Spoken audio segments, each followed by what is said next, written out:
જય દ્વારકાધીશ મિત્રો। એક ગામમાં એક ધનવાન શેઠ રહેતો હતો। તેનો એક જ દીકરો હતો, જે વેપારમાં કામમાંથી અને પૈસા કમાવા માટે ઘણા સમયથી પરદેશ ગયેલો હતો।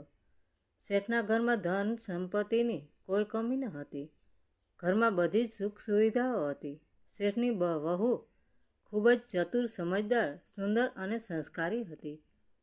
તે ઘરનું બધું કામ ખૂબ જ સારી રીતે અને હોશિયારથી સંભાળતી હતી। ઉનાળાના દિવસો હતા। સવારનો સમય હતો અને ધીમે ધીમે સૂર્યનો આકરો તડકો વધી રહ્યો હતો। શેઠની વહુ પોતાના ઘરના બધા કામકાજમાંથી પરવરીને કૂવા પર પીવાનું પાણી ભરવા માટે ગઈ।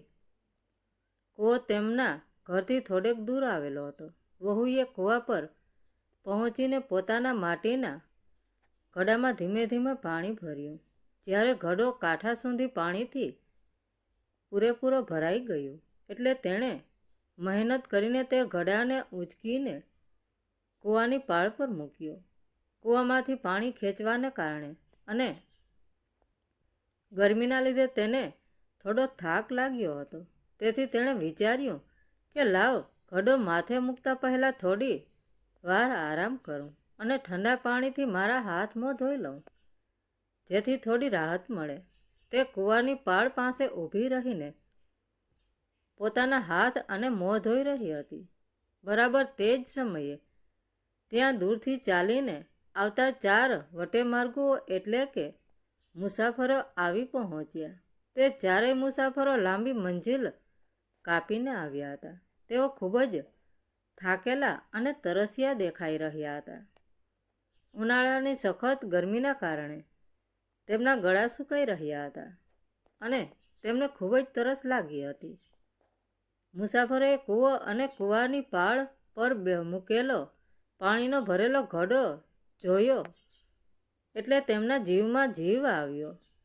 તેમને જાણે રણમાં મીઠું પાણી મળી ગયું હોય તેવો આનંદ થયો। તેમાંથી એક મુસાફર ધીમેકથી આગળ આવ્યો અને ખૂબ જ નમ્રતાથી બોલ્યો, બહેન, હું ખૂબ જ તરસ્યો છું। ગરમીના કારણે મારો જીવ જઈ રહ્યો છે। શું તમે મને મહેરબાની કરીને મને તમારા ઘડામાંથી થોડું પાણી પીવડાવશો? શેઠની વહુ ખૂબ જ દયાળુ સ્વભાવની હતી, પરંતુ તે સમયે તેને તે મુસાફરોને પાણી પીવડાવવામાં થોડી મૂંઝવણ અને ભારે સંકોચ અનુભવ્યો। આનું એક ખાસ કારણ એ હતું કે તે સમયે કૂવા પર કામ કરવા આવી હોવાથી તેણે સાધારણ કપડાં પહેર્યા હતા। વળી તેની પાસે મુસાફરોને પાણી પીવડાવવા માટે કોઈ લોટો કે ગ્લાસ પણ નહોતા। ખોબાથી સીધું પાણી પીવડાવવું તેને યોગ્ય ન લાગ્યું। અજાણ્યા પુરુષો સામે આ રીતે સાધારણ કપડામાં ઊભા રહીને પાણી પીવડાવવું તે એક સંસ્કારી ઘરની વહુને જરાય ઠીક ન લાગ્યું, પરંતુ સીધી રીતે ના પાડવી પણ યોગ્ય ન હતી। તેથી તે ચતુરાઈ અને બુદ્ધિશાળી વહુએ તરત જ પોતાના મગજમાં એક યુક્તિ વિચાર તેણે પહેલા મુસાફરને એક પ્રશ્ન પૂછ્યો, ભાઈ, તમે કોણ છો? મુસાફરે સીધો અને સાદો જવાબ આપ્યો, બહેન, હું એક યાત્રી છું, રસ્તે ચાલનારો એક મુસાફર છું। આ સાંભળીને વહુ હસી અને બોલી, ભાઈ, આ દુનિયામાં યાત્રી તો માત્ર 2 જ હોય છે। તમે મને એ જણાવો કે તમે એ 2માંથી કયા યાત્રી છો? જો તમે મારા આ સવાલનો એકદમ સાચો જવાબ આપી દેશો તો હું તમને ચોક્કસ પાણી પીવડાવીશ, પણ જો તમે સાચો જવાબ નહીં આપી શકો તો હું તમને અહીં પાણી નહીં પીવડાવું। પહેલો મુસાફર તો આ અટપટો સવાલ સાંભળીને જ ઊંડા વિચારમાં પડી ગયો। તેને કંઈ સમજાયું જ નહીં કે આખી દુનિયામાં માત્ર 2 જ યાત્રી વળી કોણ હશે? બિચારો મુસાફર તેની વાતોનો કોઈ જવાબ આપી શક્યો નહીં અને ચૂપચાપ નીચું જોઈને એક બાજુ ઊભો રહ્યો। આ જોઈને બીજો મુસાફર આગળ આવ્યો। તેણે વિચાર્યું કે કદાચ મને પાણી મળી જાય। તેણે પણ પાણી પીવડાવવાની આજીજી કરી અને કહ્યું, બહેન, મને પણ ખૂબ તરસ લાગી છે, થોડું પાણી આપો ને. વહુએ બીજા મુસાફરને પણ એ જ રીતે પૂછ્યું. સારું ભાઈ, પહેલાં તમે મને એ કહો કે તમે કોણ છો? બીજો મુસાફર તરત જ બોલી ઉઠ્યો, બહેન, હું તો એક સાવ ગરીબ માણસ છું. આ સાંભળીને શેઠની ચતુર વહુએ તરત જ કહ્યું, ભાઈ, આ દુનિયામાં ગરીબ તો માત્ર બે જ હોય છે. તમે મને એ કહો કે તમે એ બેમાંથી કયા ગરીબ છો અને એનો સાચો જવાબ આપો, તો જ પાણી મળશે. આ સવાલ સાંભળીને બીજો મુસાફર પણ ભારે ચક્કરમાં પડી ગયો. તેણે પણ કોઈ જવાબ સૂઝ્યો નહીં અને તે પણ કાંઈ બોલ્યા વગર ચૂપ થઈ ગયો. પહેલા બે મુસાફરો ચૂપ થઈ ગયા. પછી ત્રીજો મુસાફર ધીમેકથી આગળ આવ્યો. તેની હાલત પણ ખરાબ હતી. તેણે કરગરતા અવાજે કહ્યું, બહેન, ભગવાનના ખાતર મને થોડું પાણી આપો, મારો જીવ જાય છે. શેઠની વહુએ ફરીથી એ જ શાંત અવાજે પૂછ્યું, તમે કોણ છો ભાઈ?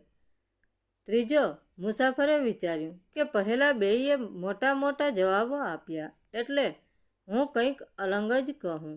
તેણે કહ્યું, બહેન, હું તો સાવ અભણ અને ગમાર માણસ છું, મને કશી જ ખબર નથી પડતી. વહુ હસી પડી અને બોલી, અરે ભાઈ, આ દુનિયામાં અભણ અને ગમાર તો માત્ર બે જ વસ્તુઓ હોય છે.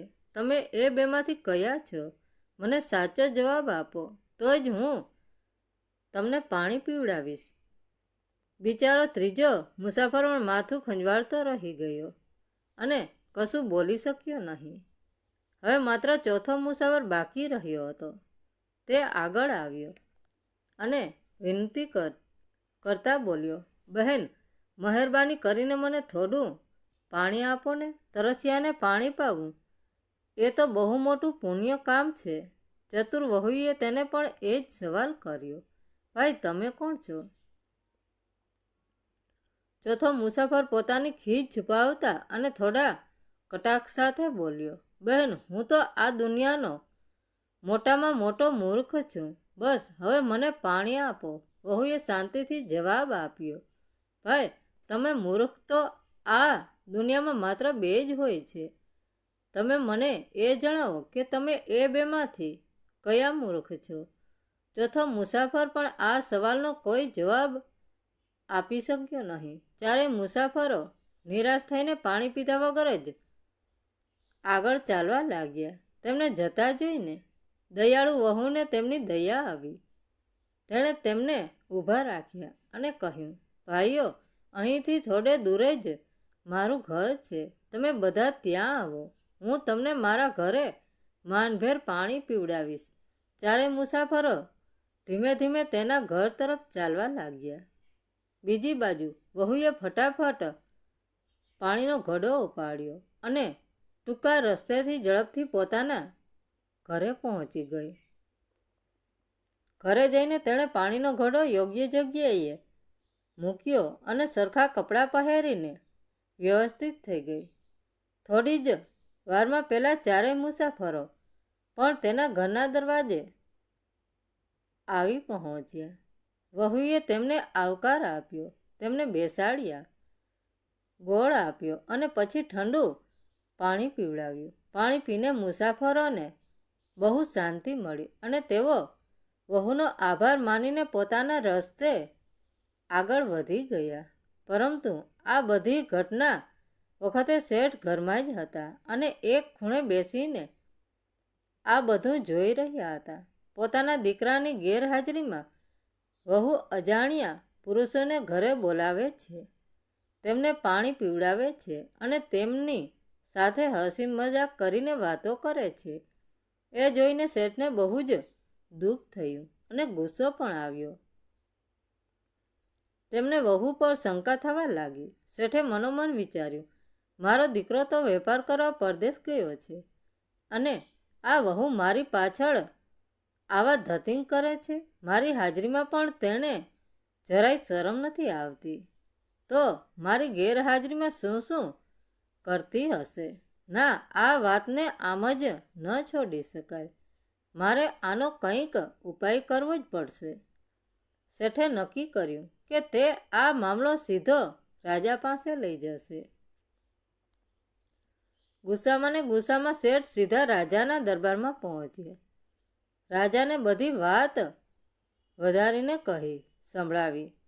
શેઠની વાત સાંભળીને રાજાએ પણ વિચાર વગર જ તરત જ સિપાહીઓને હુકમ કર્યો, જાઓ, અત્યારે જ શેઠની વહુને જ રાજ દરબારમાં હાજર કરો. રાજાના સિપાહીઓ તરત જ શેઠના ઘરે પહોંચ્યા. સિપાહીઓને દરવાજે આવેલા જોઈને શેઠની પત્ની એટલે કે વહુની સાસુ ગભરાઈ ગઈ. તેણે ચિંતાતુર અવાજે વહુને પૂછ્યું, વહુ બેટા, આ શું છે? તું તારી કોઈની સાથે બોલાચાલી કે ઝઘડો થયો છે? રાજાના સિપાહીઓ તને લેવા કેમ આવ્યા છે? વહુએ ખૂબ જ શાંતિથી અને હળવાશથી પોતાની સાસુને દિલાસો આપતા કહ્યું, સાસુમાં, તમે જરાય ચિંતા ન કરો. મારો કોઈની સાથે કોઈ ઝઘડો નથી થયો. તમે શાંતિથી ઘરમાં બેસો. હું હમણાં જ રાજાને મળીને પાછી આવું છું. સાસુને શાંત પાડીને વહુ સિપાહીઓ સાથે દરબારમાં જવા માટે તૈયાર થઈ. રાજાએ તેને બોલાવવા માટે ખાસ પાલખી મોકલી હતી. વહુ પાલખીમાં બેસીને માનભેર રાજ દરબારમાં પહોંચી. દરબારમાં આખું ગામ અને ખુદ તેના સસરા પણ હાજર હતા. રાજાએ કડક અવાજમાં વહુને પૂછ્યું, તારો પતિ ઘરે નથી, છતાં તું અજાણ્યા પુરુષોને તારા ઘરે કેમ બોલાવી લાવી? તને આ બધું કરતાં શરમ ના આવી? વહુએ જરા પણ ડર્યા વગર અને ખૂબ જ નમ્રતાથી જવાબ આપ્યો, મહારાજ, મેં તો માત્ર મારી ફરજ બજાવી છે. તરસ્યા મુસાફરોને પાણી પીવડાવ્યું એ તો પુણ્યનું કામ છે અને દરેકની ફરજ છે. જ્યારે હું કૂવા પર હતી ત્યારે મારી પાસે તેમને પાણી પીવડાવવા માટે કોઈ વાસણ ન હતું. વળી મેં એવા કપડાં પણ નહોતા પહેર્યા કે હું ત્યાં અજાણ્યા પુરુષો સામે ઊભી રહી શકું.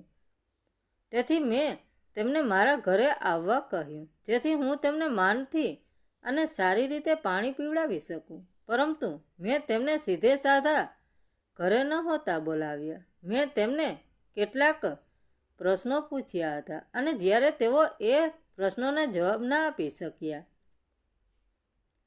ત્યારે જ મેં તેમને ઘરે બોલાવ્યા. રાજાને વહુની વાતમાં વજન લાગ્યું અને તેની વાત સાચી પણ લાગી. રાજાને એ જાણવાની બહુ ઉત્સુકતા થઈ કે વહુએ એવા કયા પ્રશ્ન પૂછ્યા હશે જેના જવાબ એ 4 પુરુષો ન આપી શક્યા. રાજાએ પૂછ્યું, એવા તે કયા પ્રશ્નો હતા? મારે પણ સાંભળવા છે. વહુએ દરબારમાં તે 4 પ્રશ્નો ફરીથી કહ્યા. પ્રશ્નો સાંભળીને રાજા અને આખો દરબાર આશ્ચર્યમાં પડી ગયો. કોઈને પણ આ પ્રશ્નોના સાચા જવાબનો ખબર ન હતી. રાજાએ વહુને કહ્યું, અમને કોઈને આના જવાબ ખબર નથી. હવે તું જ આ પ્રશ્નોના સાચા જવાબો અમને જણાવ. વહુએ ધીરજથી સમજાવવાનું શરૂ કર્યું, મહારાજ, મારો પહેલો પ્રશ્ન યાત્રી વિશે હતો. મારી નજરમાં આ દુનિયામાં માત્ર 2 જ સાચા યાત્રીઓ છે, સૂર્ય અને ચંદ્ર, જેઓ ક્યારેય રોકાયા વગર સતત પોતાની યાત્રા કરતા જ રહે છે. બીજો પ્રશ્ન ગરીબ વિશે હતો. આ પૃથ્વી પર માત્ર 2 જ સૌથી ગરીબ અને લાચાર પ્રાણીઓ છે,